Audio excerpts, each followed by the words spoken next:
horse is a horse, of course, and no one can talk to a horse, of course. That is, of course, unless the horse is the famous Mr. Ed. Go right to the source and ask the horse. He'll give you the answer that you endorse. He's always on a steady course. Talk to Mr. Ed.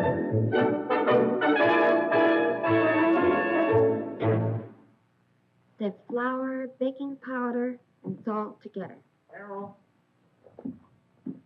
Carol, would you like to hear the speech I wrote? What speech? Well, you know, the one I'm giving to the canvassers of the Treadway Iron and Steel Company. Hmm? Mr. Treadway, he wants me to show them how to sell a payroll savings plan to their fellow employees. I'm supposed to talk on the subject of designing your future on account of my being an architect. You get it, designing? I get it. Pretty clever, too. But you're a little out of practice about payroll savings. We haven't bought a savings bond in a long time. Well, ever since I sold the board of directors on Mr. Treadway's pet plan for the new administration building, he thinks I'm a great orator.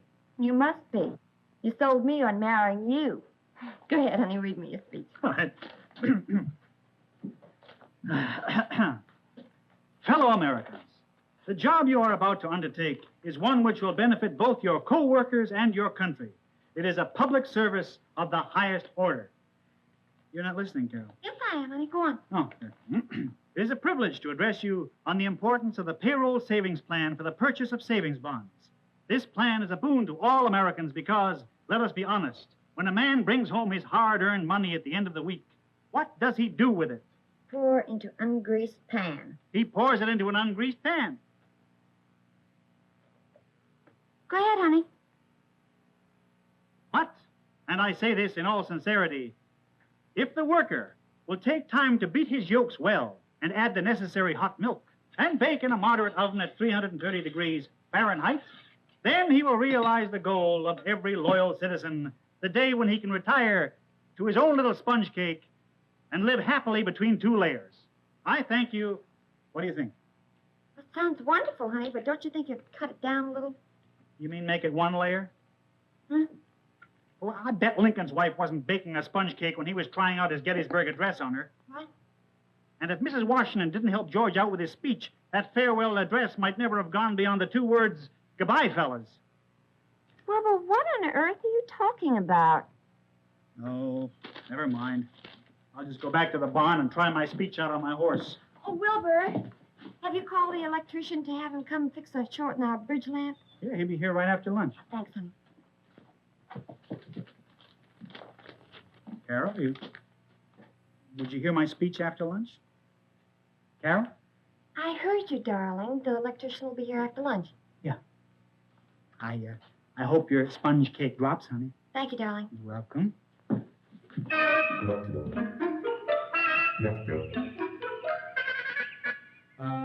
The payroll savings plan offers the worker an opportunity to accumulate savings bonds on a regular basis.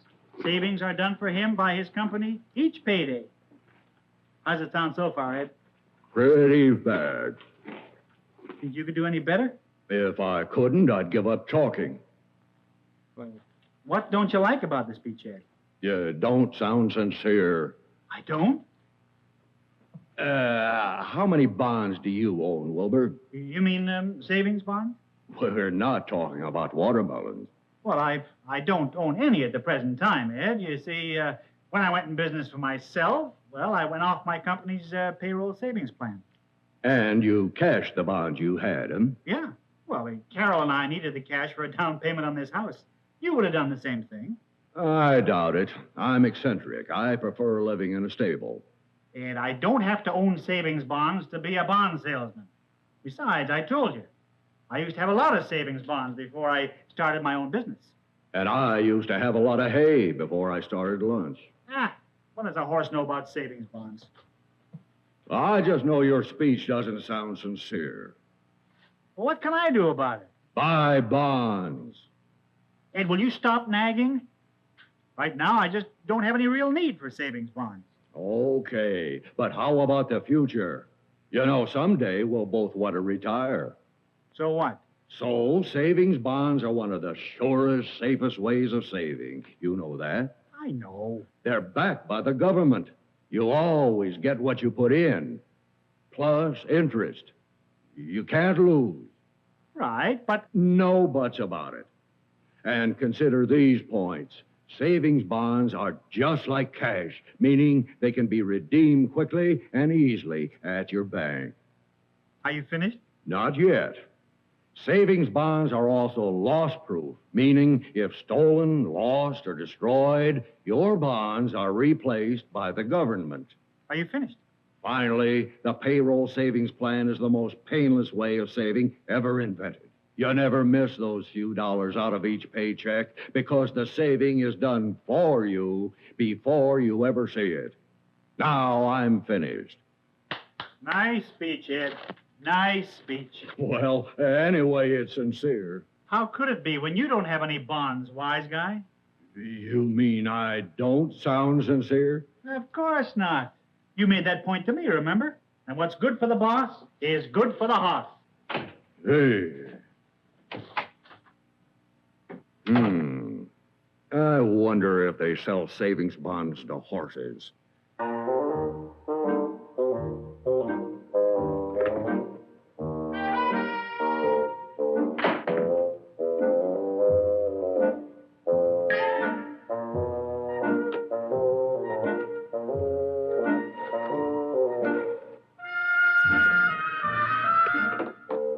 Operator, get me Washington, D.C., Treasury Department. Yeah, I'll pay.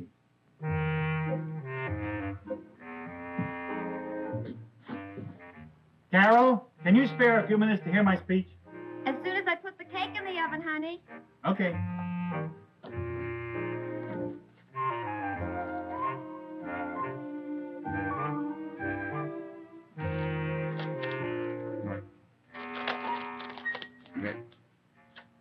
Thank you.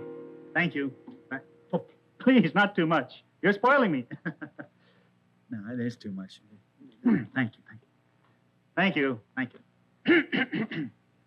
Chairman, fellow citizens, it is a privilege to address you on the subject of designing your future. Believe me, in building a family's financial plan, just as in building a skyscraper, the foundation is all important. So, when you advise your fellow workers to build that plan around United States savings bonds, you are giving them the best possible advice. Savings bonds are a solid rock of security, a launching pad for those dreams of the future.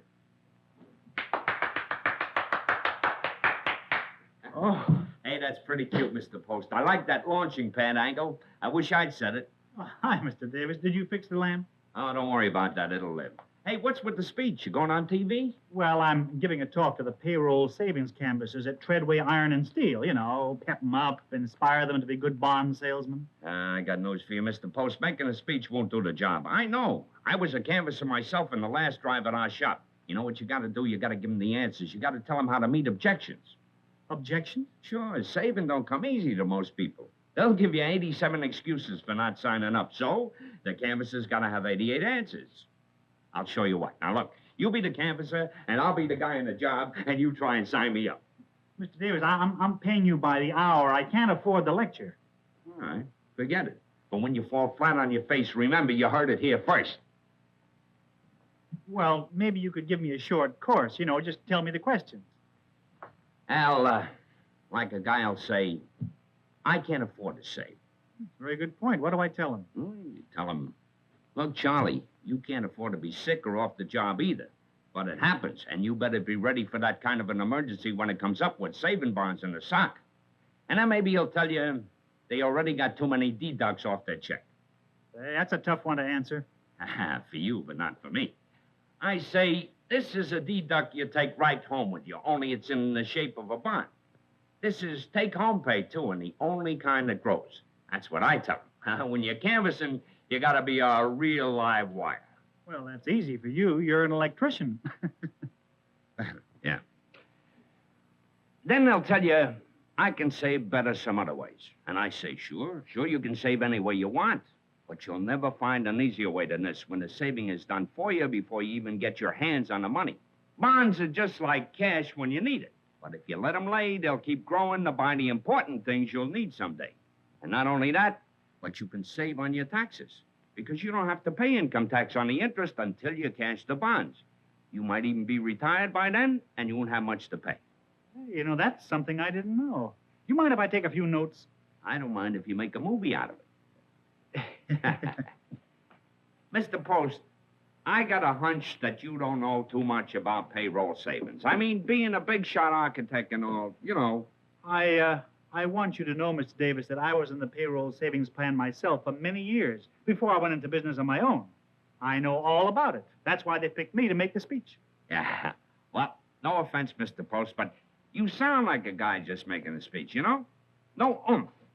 Oomph? Right. No oomph. Like a guy that maybe isn't using the product himself. You got any bonds? Well, now, that's rather a personal question, Mr. Davis. When I discussed the matter with my horse... Oh, any horse will tell you the same. Horse? Yeah, well, I was rehearsing my speech in front of him the way I was with you, and he doesn't know half as much as you do about payroll savings. Oh, well, he hasn't had a chance to study. Oh, come on, you got me talking like you. Tell me some more of the questions you get, Mr. Davis. Well, there's the one where they say, I'd like to sign up, but I got a lot of bills to pay. Well, I should think you'd tell them, sign up now, and we'll date the card ahead to whenever you say. How's that? As an electrician, I hate to say this, Mr. Post, but you are now cooking with gas. Thank you. I bet between us we'd have them eating out of our hands. I'd do okay, but I hate to say this, Mr. Post. You don't have it here. On account of you ain't a payroll saver. You know, folks can always tell. But I used to be on payroll savings. We bought a lot of bonds while we bought this house with them. Yeah, but what have you done about it lately? It's not my fault. I'm my own boss now. I can't get on payroll savings. Oh, I'm bleeding for you, Mr. Post. I'm bleeding for you. Tell you what, Mr. Post. You give me your house and your business, and I'll give you my job. Very funny.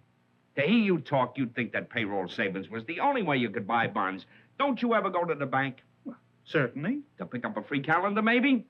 Don't you know your bank's got savings bonds on sale at all times? Why, they'd even let you sign up to buy a bond a month automatically out of your checking account. Well, excuse me, Mr. Post.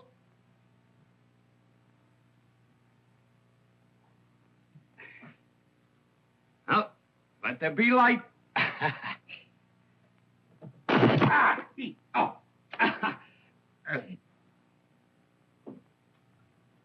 Oh, don't feel too bad. Edison didn't hit it the first time either. Well, like the guys at the office always say, I'm a great bond salesman, but the world's worst electrician. Huh?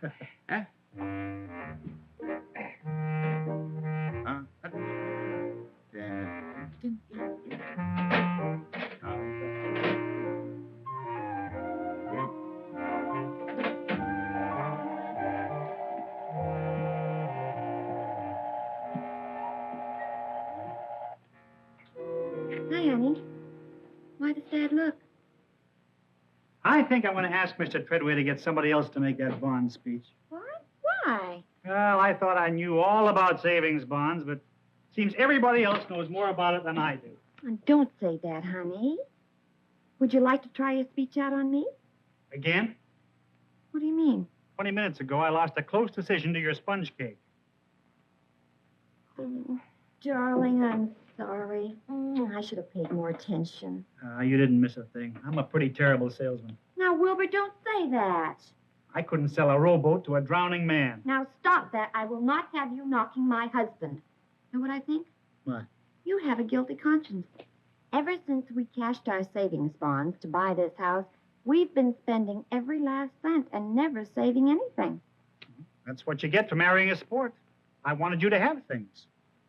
Silly. You can have things and still save regularly. All a woman really wants is security, plus a loving husband, of course.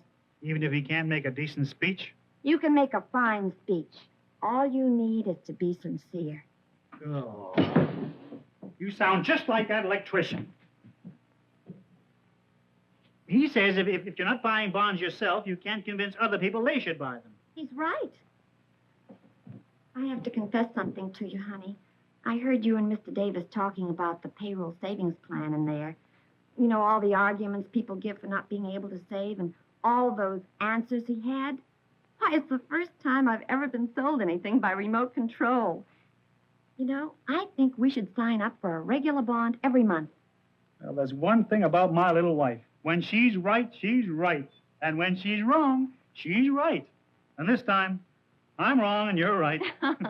We'll start buying bonds again. Oh, honey, and then you can do your canvassing with sincerity. You know, give it a little umph. Wait till I tell that electrician.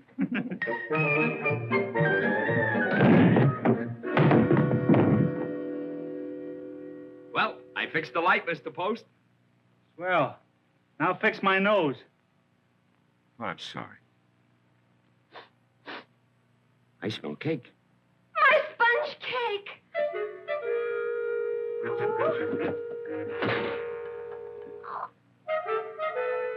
Oh, Wilbur, look.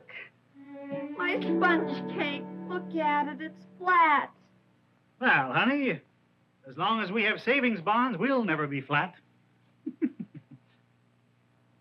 What do you mean horses can't own savings bonds? What are they, animals? You listen to me, fella. Take it easy, Ed. The nerve of that guy. Suppose we horses passed a law that people couldn't ride horses. Ed, listen to me. Horses can't own savings bonds. A cat I could understand. Relax, Ed. Carol and I are going to be buying savings bonds regularly through our bank. And as a member of the family, you will be sharing in the pride of ownership. You feel better now? Yes, sir. But you can't blame me for feeling hurt, Wilbur. After all, horses are human, too. Friends, I hope you enjoyed our special Mr. Ed story for United States savings bonds half as much as we enjoyed doing it for you. But now for a minute, I'd like to be myself, Alan Young, to thank you on behalf of the Treasury Department for the important work you are doing as canvassers for the payroll savings plan. And let me remind you that the service you are performing for your co-workers is one they will never forget. We all have a way of remembering the nice things in our lives and the people who were associated with them. Maybe signing somebody up for payroll savings is not quite the same as performing a marriage ceremony or delivering a young couple's first baby, but just the same, learning to save is an important milestone in any family's life. And every payday, as their bonds keep piling up, the people you signed up will feel grateful all over again. Your country is grateful, too, because savings bonds are good for America, an investment in our free way of life. So for everyone in our cast, Connie Hines, who plays the part of Carol, George O'Hanlon, who as Mr. Davis was the electrician and super bond salesman, and of course, Mr. Ed, who has authorized me to speak for him. Thanks again, and good luck.